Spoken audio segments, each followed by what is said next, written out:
¿Cómo estás, Fede? ¿Todo bien? ¿Cómo andan? Bien. Muy bien, muchas gracias por la invitación. Vos presentaste un proyecto de boleta única a nivel nacional. Sí, exactamente. Primero decirte que Sergio Massa es un hipócrita, porque él habla de que él prefería comprar vacunas en vez de hacer las elecciones PASO. Bueno, él quería hacer eso porque vacunó a toda su familia, utilizando los privilegios de estar cerca del poder, sacándole las vacunas de los brazos al personal de salud, a los docentes, a los abuelos. Entonces, la verdad es que Sergio Massa tiene poca autoridad para hablar de qué es lo que más conviene para la Argentina, porque él usó o prefirió su conveniencia. La influencia.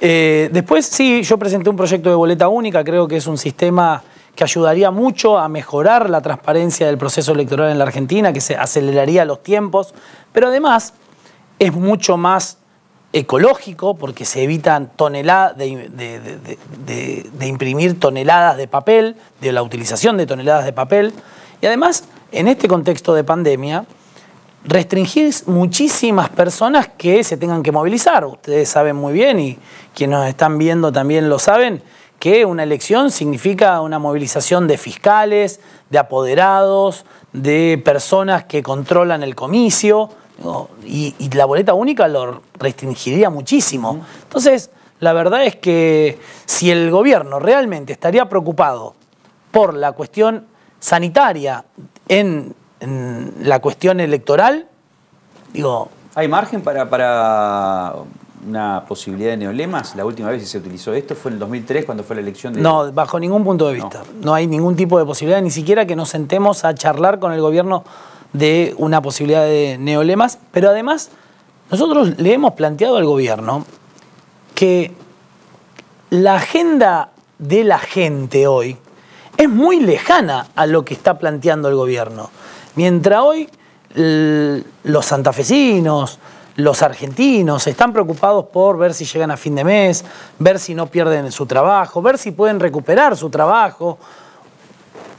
El gobierno está pensando en ver de qué manera puede poner jueces afines y ver de qué manera cambian las reglas de juego de las elecciones. Nosotros preferimos estar en la agenda de la gente y estar acompañándolos a entender todas las problemáticas que se van dando a medida que pasa el tiempo, que el gobierno no soluciona ninguna, porque lamentablemente no está solucionando ninguno de los problemas de los argentinos. Cuando habla Massa, viendo el contexto que se da todo de que parece el interlocutor, el único interlocutor que tiene el gobierno nacional es Alberto Fernández, y cada vez lo veo más debilitado en imagen y hasta a ver cómo se utiliza, digamos, en el marketing político y en la comunicación política, está en el aspecto, digamos, cuando sale en una conferencia de prensa, delineado, digamos, desgarbado, hasta equivocándose de un telegraph que te das cuenta, digamos, que está leyendo.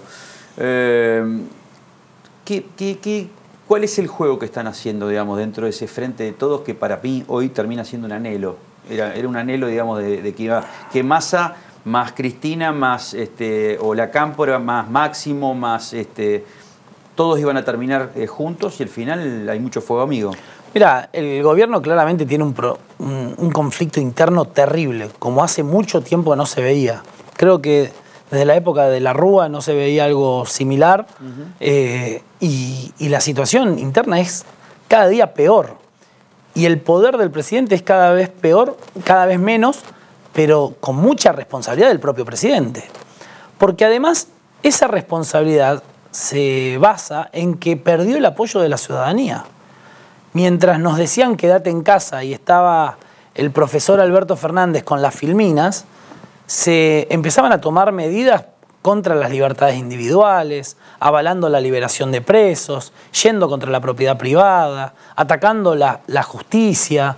Entonces en un momento la ciudadanía dijo, no, pará, ¿qué quédate en casa? Yo tengo que salir a comer, tengo que ir a laburar para comer. Para mí eso es esencial, porque el Estado te decía no vayas a laburar, pero al mismo tiempo no te solucionaba los problemas. Decenas de miles de pymes se han cerrado, miles de bares, restaurantes, se están generando consecuencias enormes en términos educativos. No tenemos dimensión del daño que se ha generado a nuestros chicos no enviando a las escuelas bueno, hay un atendiendo informe de la Sociedad de Pediatría Argentina que justamente las interrupciones de clases, cómo perjudicó a los chicos y cómo perjudicaría, también hace una proyección. Es que, mirá, yo te voy a decir una cosa con respecto a eso. No hay un estudio en el mundo que estime el daño que se hizo el año pasado a los chicos argentinos, no yendo de forma presencial a las escuelas. Porque vos tenés que pensar, cuando decimos, no, sí se dieron clases, realmente valoro muchísimo el esfuerzo que hicieron la mayoría de los docentes. No así los gremios, pero la mayoría de los docentes. Ahora, hay chicos que solamente tuvieron como relación con la escuela un WhatsApp, un mail. Ese fue el único vínculo que tuvieron con la escolaridad. Obviamente, un mínimo sector tuvo la posibilidad de tener, a través de distintas aplicaciones virtuales, como el Zoom, como el Meet y demás, muchas horas de clases e interacción con la maestra. Pero la mayoría de los chicos argentinos no lo tuvo esas posibilidades y la brecha que se ha generado es enorme. Es enorme. Digamos, los sectores más vulnerables me Totalmente. Parece que es lo que más. ¿Vas a ser candidato a senador? Creo que el PRO tiene que tener una persona que lleve adelante o lidere un proceso electoral.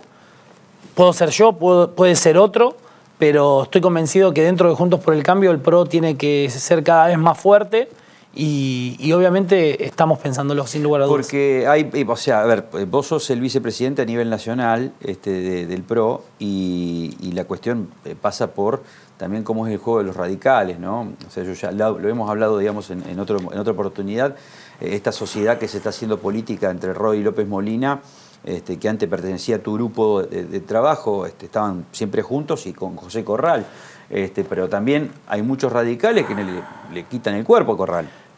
Lo más importante es todos adentro de Juntos por el Cambio. Eso es la principal definición. Todo aquel que vaya por fuera de Juntos por el Cambio va a hacer funcionar el kirchnerismo, y eso hay que tenerlo claro también. ¿Que hay una posibilidad de que ese sector vaya por afuera? No digo que de alguien puntual, pero sí entender que los espacios políticos que no sean claramente opositores o no construyan una alternativa al gobierno nacional, terminan siendo funcionales. Muchos opositores en el 2019 terminaron habilitándole el aumento de retenciones, la reducción de los haberes jubilatorios al gobierno nacional. El socialismo terminó habilitándole la reducción de los haberes jubilatorios al kirchnerismo en diciembre del 2019, antes de cualquier pandemia. Entonces, y se decían opositores. Eso por un lado. Por el otro, después yo siento que al haber sido la persona que lideró la lista que ganó las últimas elecciones y que tuvo un respaldo importante por parte de la ciudadanía de los santafesinos, encabezando la lista de diputados nacionales, acompañando al expresidente, habiendo reconocido un montón de errores el propio expresidente y demás, creo que estamos en condiciones de dar una pelea importante en la provincia de Santa Fe y me parece que hay que salir del espacio de comodidad que uno puede tener para enfrentar ese desafío y aceptar ese desafío de cara al futuro. A lo que voy es, está bueno lo que decís porque hay muchos radicales que no comulgan, por ejemplo, te decía con Corral. Hay una clara diferencia entre Barleta y Corral, por ejemplo, y Barleta está Juntos por el Cambio, está cercano también a la coalición cívica. Una interna, ya vamos a la fórmula del justicialismo, le ha funcionado en las últimas dos elecciones, Rodena Rossi en el 2017 y en el 2019 Perotti Bielsa. Una interna dentro de Juntos por el Cambio me parece que fortalecería también ese andarivel que en la provincia de Santa Fe. Sí, exactamente. Yo creo que es una herramienta positiva. Hoy no está, sinceramente, en nuestra agenda porque, como te dije antes, hoy la realidad pasa por otro lado, pero sin lugar a dudas es una opción mientras todos estemos dentro de Juntos por el Cambio. Con Mario Barleta tengo una excelente relación, creo que fue un gran intendente de la ciudad de Santa Fe, hizo transformaciones muy importantes en la ciudad, uno ha visto a partir de su gestión grandes avances en la ciudad de Santa Fe Y obviamente tengo muy buena relación, como también la tengo con Santiago Mascheroni, con Lucila Lehmann de la Coalición Cívica. Así que en eso... Con Galdiano también. Con Julián Galdiano también. Fue presidente la también verdad, del partido, ¿no? A ver, ¿cómo estás viendo vos la gestión Perotti? Porque es importante esto. Perotti va a tener una doble misión. Va a tener que defender el justicialismo dentro de todo el internismo que hay, que se evidencia con los 6 senadores encabezados por Traferri. Hay mucho descontento de muchos otros sectores del justicialismo. Digo, ¿cómo pensás vos que va a ser una gestión de Perotti en un año electoral como este? Y va a tener que defender el gobierno nacional también, me imagino. Yo siento que Omar Perotti todavía no empezó a gobernar.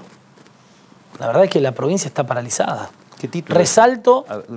Resalto sí. Algunas gestiones, como por ejemplo la de la ministra de Salud, Sonia Martonano, que siempre da la cara, que a pesar de las dificultades uno se siente con que hay un ministerio que está funcionando. Me parece que hay que darle una oportunidad a Jorge Laña, que en sus primeros pasos ha mostrado una diferente actitud frente a las críticas, sugerencias o cuando uno le acerca una idea.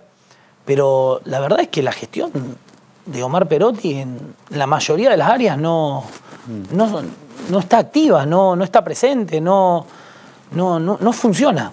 No funciona. Bueno, el hombre fuerte, yo creo que de la gestión Perotti es el ministro de Economía. O sea, yo creo que lo dije muchas veces, en el análisis político tenía una persona que iba con los tapones de punta como Marcelo Saín y por otro lado, digamos, el que construía, digamos, y diseñaba el presupuesto, que es el presupuesto más abultado de la historia de la vuelta a la democracia en la provincia de Santa Fe. Pero hoy con todas las situaciones que están pasando las pymes, que pasan miles de restaurantes, bares, hoteles, de cualquier rubro, ¿de qué sirve tener 65.000 millones de pesos en la cuenta del Banco de Santa Fe? ¿De qué sirve?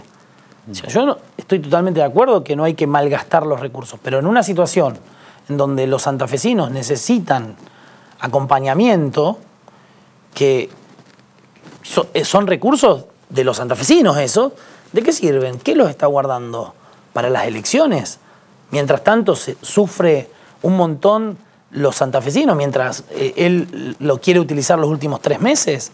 No, yo en eso no estoy de acuerdo y creo que hablaría muy mal de su gestión si realiza eso. ¿Lo ves a Lischy? A ver, yo ya te dije que podés estar dentro del calendario electoral, o sea, como contrincante de, por ejemplo, de Roberto Mirabella, que se lo menciona, digamos, como la figura, o sea, es la mano derecha de Perotti. Otros mencionan a Alejandra Rodenas, lo mencionan a Marilyn Sacnum, inclusive al mismo Agustín Rossi, digamos, que hoy es ministro de Defensa. Ahora, en el andarivel del Frente Progresista, ¿lo ves a Lischy decidido de que quiere ser senador? Mirá, yo veo hoy a un Frente Progresista que está, más allá de los gritos que pega a nivel provincial, siendo funcional 100% al kirchnerismo. Sinceramente, si uno hace una retrospectiva con respecto a cómo votó tanto Enrique Esteves como Luis Contigiani, vamos a encontrar que apoyaron el aumento de retenciones, la reducción de haberes jubilatorios, permitieron a través de Graciela Camaño, la modificación del Consejo de la Magistratura. Digo, si uno ve los años de Cristina Fernández de Kirchner, el socialismo habilitó la mayoría de las votaciones a favor del kirchnerismo. Entonces, para mí tienen mucho que ver, pero por una decisión de ellos. Y nosotros siempre hemos dicho, y siendo abiertos, que cuando ellos cambien esa actitud de ser funcionales al kirchnerismo, que para las elecciones se hacen los opositores, pero después a nivel nacional terminan siendo funcionales al kirchnerismo. Cortito, no nos queda más tiempo y te agradezco por tu tiempo. Se lo mencionó a Miguel del Cel también jugando en esta elección. Es una carta, digamos, un as bajo la manga. Miguel, te mencionaron como que el gestor de esa aparición nuevamente del Cel en la política sos vos. Mirá, Miguel puede hacer lo que él tenga ganas. La verdad es que es una persona que de los pocos, te diría de los que no existen, que participó en política, perdió las elecciones, le ofrecieron un lugar muy bueno en una embajada en Panamá cuando se sintió que no estaba pudiendo hacer lo que él siente que tiene que hacer en política, se fue a su casa y se fue a trabajar en el sector privado, de lo que él hace, de lo que él vive. Casi ninguna persona ha hecho eso en política. ¿Te gustaría que juegue? Entonces, la verdad es que Miguel, ¿te gustaría? Le debemos casi todo, nosotros los que somos parte del PRO. Pero Así que si él quiere participar, desde ya sería bienvenido. Insisto, muchos con títulos, con supuesta experiencia, pero que están tan lejos de la gente, no le han traído ninguna solución a los santafesinos. Probablemente probando con una persona como Miguel del Cel, que es una persona que tiene un contacto estrecho con el santafesino, que está en el ADN de él, el ser santafesino, probablemente pueda hacer mucho mejor trabajo.